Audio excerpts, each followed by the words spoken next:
So today we're going to do the same stuff we did yesterday, but I'm going to show you another way to solve these same type of problems. Okay? So I'll give you a different way to do it. So on number 1, what type of angle pair are these two? Okay, these are same side interior.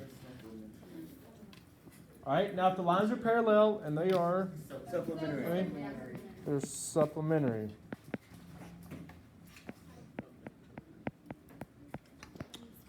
All right. So what does supplementary mean? They equal 180. They add up to equal 180. Okay? So let's write down what that equation is going to look like. What's it going to be? 10x squared plus 5x plus 3x. Okay.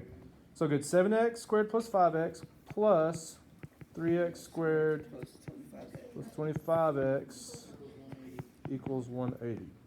Okay? So let's go ahead and combine, and at the same time, we're going to do the same thing we did yesterday. I want this whole equation to equal 0, and you'll see why in a second. But let's combine it and make it equal to 0. So if I combine those two pieces, what's it going to be? 10x squared 30x minus 180. plus 30x. And I want to move the 180 to the left-hand side, so I'm going to subtract 180 from both sides. So if I subtract 180 from the left side, it's just a negative 180 because it can't be combined with anything. And then on the right-hand side, if I take 180 away from 180, it leaves 0. Okay, now, what I'm wanting to do here is I want to know what value of x makes this equation equal to 0. I want to know what value of x balances this out, okay? So what I'm going to do now is I'm just going to graph this, okay? So in your calculator, so we're going to go into graph, and I'm going to type in exactly what we just had, which was 10x squared plus 30x minus 180. Is that what it was? Yes. Okay. All right, I'm going to graph that. Okay, like I said, I want to know the values of x that makes it to 0. So what I'm doing is I'm looking for the places where it hits at 0. Okay, which is right here and right here. So it hits at 1, 2, 3, and then 1, 2, 3, 4, 5, negative 6. So it's that easy. Those are my solutions. 3 and negative 6.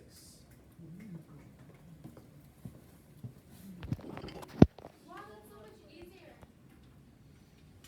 Why didn't you show us this at the first? Because you need to remember how to do it the other way. So we said 3 and negative 6. Whenever I was taking a calculus class, well, I took through calculus 4, and in calculus 1 and 2 in college, if y'all get calculus one day, you'll see what I'm talking about. But we had to do derivatives and integrals, and we had to do them by hand, and I had no idea the calculator would do it. And it's killer, like killer. And then I got to calculus 3, and then my professor was like, okay, now y'all can just type those in your calculator, don't do this for him. Like, wait, whoa, wait a second. What are you saying? And so, same thing, I understand. But if I didn't know how to do them by hand, it wouldn't have made sense what was going on. Okay, so x equals 3 and x equals negative 6. Now we know which one of those makes that equal, or makes it to the angle measurement we need. So 7 times 3 squared plus 5 times 3. What does that give you?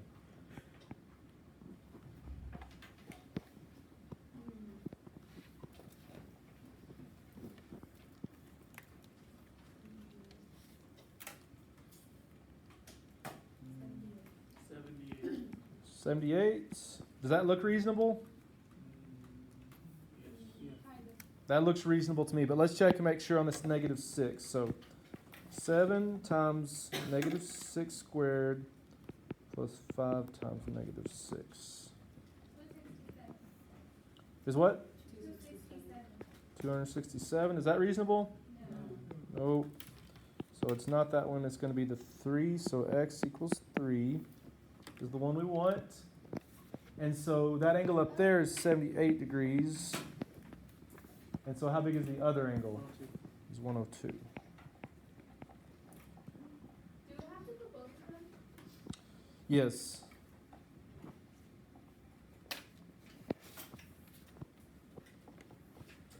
Because these are different. They're supplementary, so obviously unless they're both 90, they're going to be two different numbers.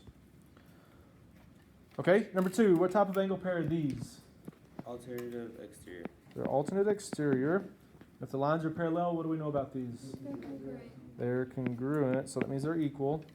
So I'm going to set them equal. 5x squared plus 4x minus 62 equals 3x squared minus 2x plus 46.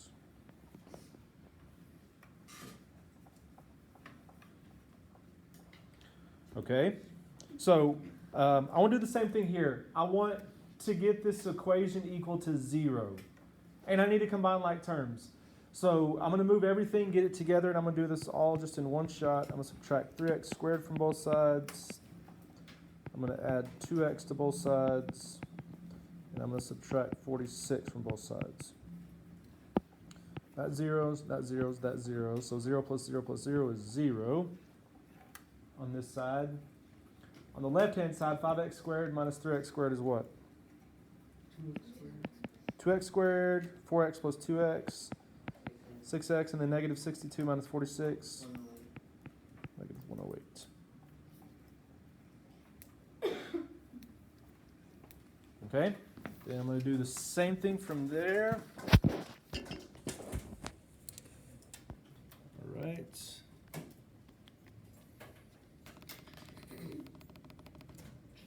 Okay, it was 2x squared plus 6x minus 108. Is that right? All right.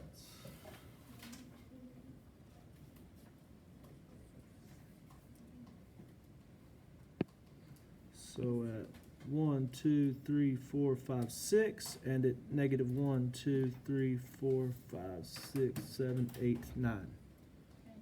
So it's 6 and negative 9. Another way you could do this, if you could, I went in, put a lot of effort in making sure that these are whole number answers, but if this wasn't a whole number, on here you could trace it and find the zeros. Is at x equals 6 and x equals negative 9. Now which one of those gets us to where we need to be? The 6. Okay, where does the 6 give us? 142 degrees. 142. What does the negative 9 give you? 307 degrees. It gives you what, 307? Yes, sir. Okay, that's not possible. It's this one. So x equals 6. They're both 142 degrees.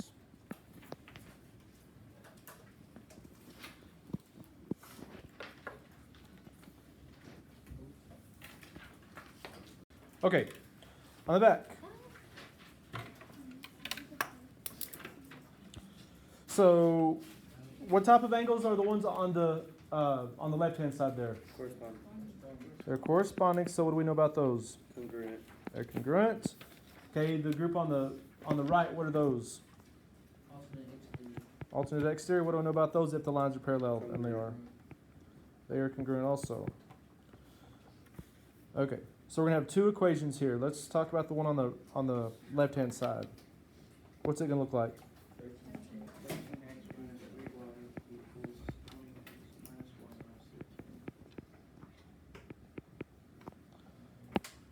Okay, and now the equation on the right, what's it going to look like?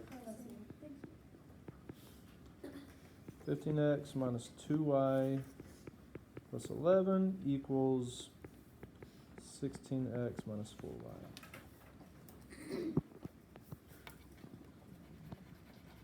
Okay, the problem obviously in this is that in both of those equations there's an x and a y, and if I solve for either one of the variables, the other variable is going to be on the other side of the equal sign. I'm not going to have just a number by itself. But since these happen within a system, within the same system, I can solve the two equations together. Okay, so let me show you how we're going to do this. tried anyways. All right, so go back into your calculator here. Yeah, it worked. Okay, so clear it out. Go back into your calculator, clear out the graph. Now, a year ago or something, TI updated the calculators where they made this where you can type in the equation like what we have written down. So if you'll go back over here and notice this says f1 of x equals. Now if you'll push back or delete on that, it gives you some options there. And the option that we're concerned with here is relation. So if you'll go down here, now generally you would have to solve for y. You'd have to have y equals something to be able to type it in. Well, here with relation, you can type it in however the equation is, okay? So let's see here. The first equation we had was 13x minus 3y equals 20x minus y minus 13. Right? We'll graph that equation for us like that. Now we're going to push tab, and we're going to enter in the second equation, which is 15x minus 2y plus 11 equals 16x minus 4y.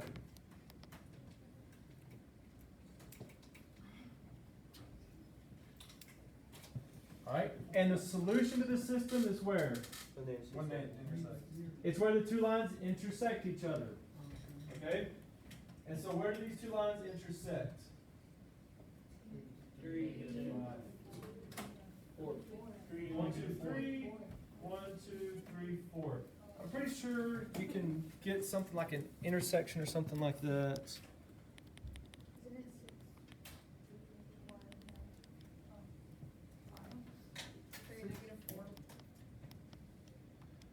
I forget how to do this. Is analyze graph intersection.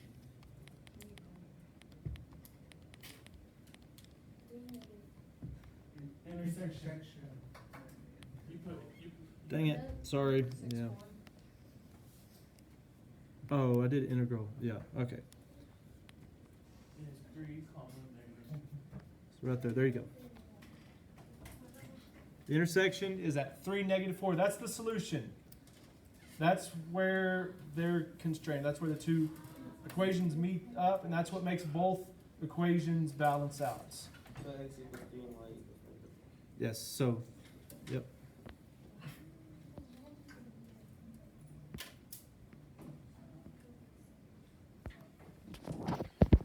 All right.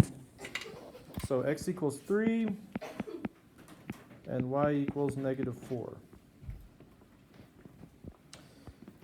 Then once we plug that in, we're going to do 13 times 3 minus 13 times negative 4. What does that give you? Gives you 51. This one's going to be 51. And then I'm going to type it in here. 16 times 3 minus 4 times negative 4.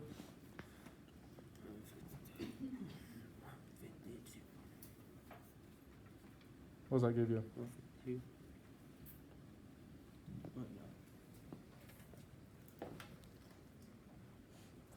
Times 3. Oh, that was a 2. You put a 24. Oh, snap. What does it give you? 64? Yep, that's it. Yeah.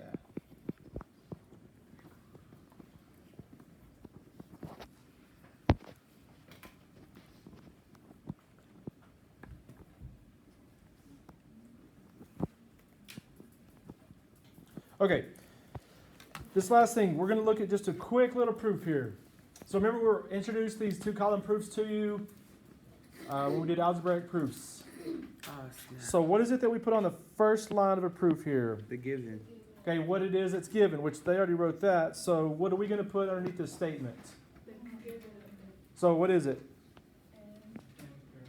M is parallel to N, and that L is a transversal.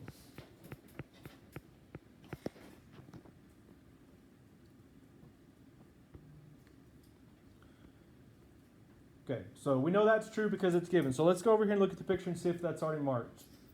Do they already have it marked that M is parallel to N? Yes. Where? Right there on the arrow. These two little pink arrowheads. That's saying that those two are parallel to each other. Okay, and L is a transversal, so that's just obvious from the picture. Okay, so the next statement they make here is that angle 1 and angle 3 form a linear pair, and angle 2 and angle 4 form a linear pair. This is just the definition. Okay, it's just the definition of a linear pair.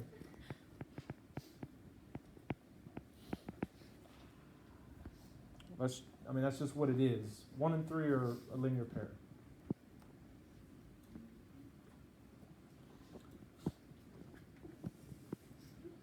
Okay, so on C, we know the reason for what we're going to write on the statement. It says that if two angles form a linear pair, then they are supplementary.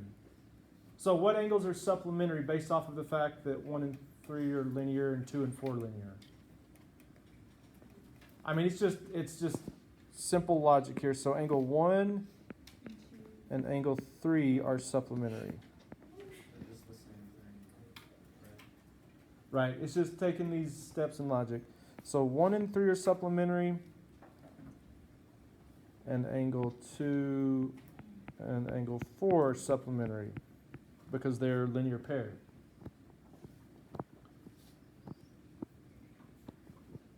Okay, now on D it says angle 1 is congruent to angle 4 and angle 2 is congruent to angle 3. So how do we know angle 1 and angle 4 are congruent and 2 and 3 are congruent?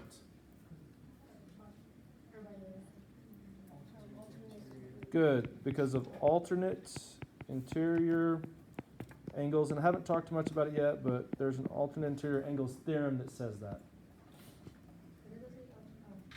Alternate interior angles theorem. It's what we've talked about over and over again. If the two lines are parallel, alternate interior angles are congruent. Okay, then on the next step here, they're just taking small steps in logic here.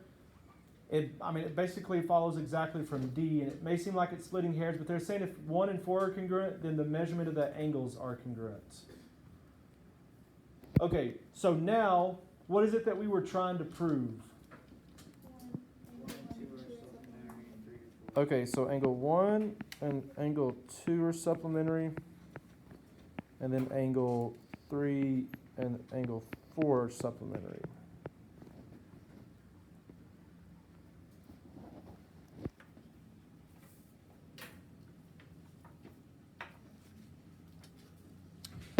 Okay, so let me just show you just real simple what their logic is here. They're saying this, that angle 1 is congruent to angle 4. Right? How do I know 1 and 4 are congruent? Because they're alternate interior, right? And we also know that angle 4 plus angle 2 equals 180 degrees. How do I know that angle 4 and angle 2 add up to equal 180? Because they're a linear pair. So what they're doing now is basically they're saying this. This is exactly what they're saying. So we say angle 1 is congruent to angle 4, and we know that angle 4 plus angle 2 is 180. So then angle 1 plus angle 2 is 180. So what did they do here? Using this to here to get to here. They do what? They said 1 is congruent to 4, and 4 plus 2 is 180, so 1 plus 2 is 180. I don't know. What did they do? Okay, so they said 1 is congruent to 4, and in place of 4, what did they do? 1. They put a 1. So what did they do here? They did what? No, somebody said it. If 1 is the same thing as 4, and in place of 4 they put 1, what did they do? They use substitution. Okay? So to make this last step in logic, they use substitution.